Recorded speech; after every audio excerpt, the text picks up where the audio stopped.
ದೊಡ್ಡದು. ಅಷ್ಟನ್ನು ಮುಗಿಸಿ ನಾನು ಟೋಕಿಯೋದಲ್ಲಿ ಲ್ಯಾಂಡ್ ಆದಾಗ ನಂಗೆ ಗೊತ್ತಾಯ್ತು ಆ 360 kg ನಾನು ಒಬ್ಬನೇ ಎತ್ಕೊಂಡು ಹೋಗ್ಬೇಕು ಎಕ್ಸಿಬಿಷನ್ ಸೆಂಟರ್ಗೆ. I need to cross 11 to 12 railway stations ಅಂತ ಗೊತ್ತಾಯ್ತು. ಊಟ ಮಾಡಿ ನನ್ನ ಹತ್ರ ಬಟ್ಟೆ ತಗೊಂಡೋದ್ರೆ ಬಟ್ಟೆಗೆ ತೂಕ ಆಗುತ್ತೆ ಅಂದ್ಬಿಟ್ಟು ಒಳಗಡೆ ಒಂದು ಜೊತೆ ಬಟ್ಟೆ ಹಾಕೊಂಡಿದ್ದೆ, ಮೇಲ್ಗಡೆ ಒಂದು ಜೊತೆ ಬಟ್ಟೆ ಹಾಕೊಂಡಿದ್ದೆ. ಅಷ್ಟನ್ನು ತಗೊಂಡೋಗಿ ಫೈನಲ್ ಆಗಿ ನಾನು ಬರ್ತಾ ಇದ್ದೆ. ಫೈನಲಿ ಐ ಕೇಮ್ ಟು ಒಂದು ಇದು.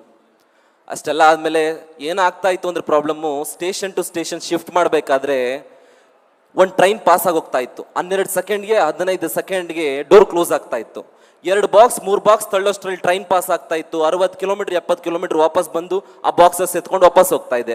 60 ಕಿಲೋಮೀಟರ್ 70 ಕಿಲೋಮೀಟರ್ ವಾಪಸ್ ಬರೋದು, ಬಾಕ್ಸ್ ಎತ್ಕೊಂಡು ವಾಪಸ್ ಹೋಗ್ತಾ ಇದ್ದೆ. ಎತ್ಕೊಂಡು finally reach the exhibition centre. ಭಾಳ ಖುಷಿ ಆಯಿತು. ಅಲ್ಲಿ ಅಮೆರಿಕನ್ ಯುರೋಪಿಯನ್ ಸ್ಟೂಡೆಂಟ್ಸ್ ಬಂದಿದ್ರು. ಕೇಳಿದೆ ಹೆಂಗೆ ಬಂದ್ರಿ ಅಂತ. ನಮ್ಮ ಒಂದು ಕಂಟ್ರೀಸು ನಮಗೆ ಪ್ರೈವೇಟ್ ಜೆಟ್ಸ್ ಕೊಟ್ಟಿದೆ, ನಮಗೆ ಟಿಕೆಟ್ಸ್ ಅರೇಂಜ್ ಮಾಡಿದ್ದಾರೆ, ಲಗೇಜ್ ಎತ್ಕೊಂಡು ಮಾಡೋಕ್ಕೆಲ್ಲ ಕೊಟ್ಟಿದ್ದಾರೆ. ನನಗೇನು ಕೊಟ್ಟಿಲ್ಲ ಅನ್ನೋಕ್ಕಿಂತ I need to show something for my country ಅಂತ.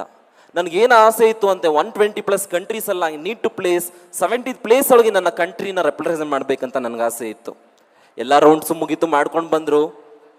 It's a good experience. ಇವತ್ತಿಗೂ ನೆನೆಸ್ಕೊಂಡ್ರೆ ಒಂದು ಖುಷಿ ಆಗುತ್ತೆ. ಫೈನಲ್ ರೌಂಡಲ್ಲಿ ಅವ್ರು ನನ್ನ ಹೆಸರು ಅನೌನ್ಸ್ ಮಾಡಿದ್ರು. ನಾನು ಅನ್ಕೊಂಡೇ ಇರಲಿಲ್ಲ I will going to get a gold medal ಅಂತ. When they called my name, please welcome mister Pratap, representing India, gold medalist ಅಂತ ಹೇಳಿದ್ರು. ಅವತ್ತು ಎಲ್ಲ ಕಷ್ಟಗಳು ನನ್ನ ಕಣ್ಮುಂದೆ ಬಂತು.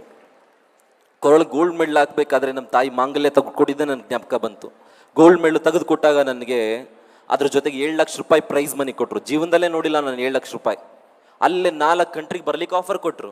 ದೊಡ್ಡ ದೊಡ್ಡ ಯೂನಿವರ್ಸಿಟೀಸಲ್ಲಿ ಲೆಕ್ಚರಿಂಗ್ ಕೊಡ್ಲಿಕ್ಕೆ ಆಫರ್ ಕೊಟ್ಟರು. ಎಲ್ಲ ಯೂನಿವರ್ಸಿಟೀಸ್ಗೆ ಹೋಗಿ ಪಾಠ ಮಾಡಿದೆ.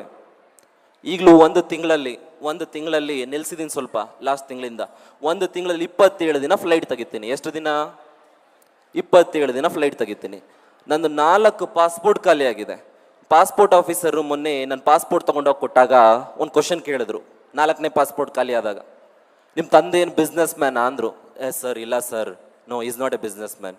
Then how do you get this money to go for abroad at this young age?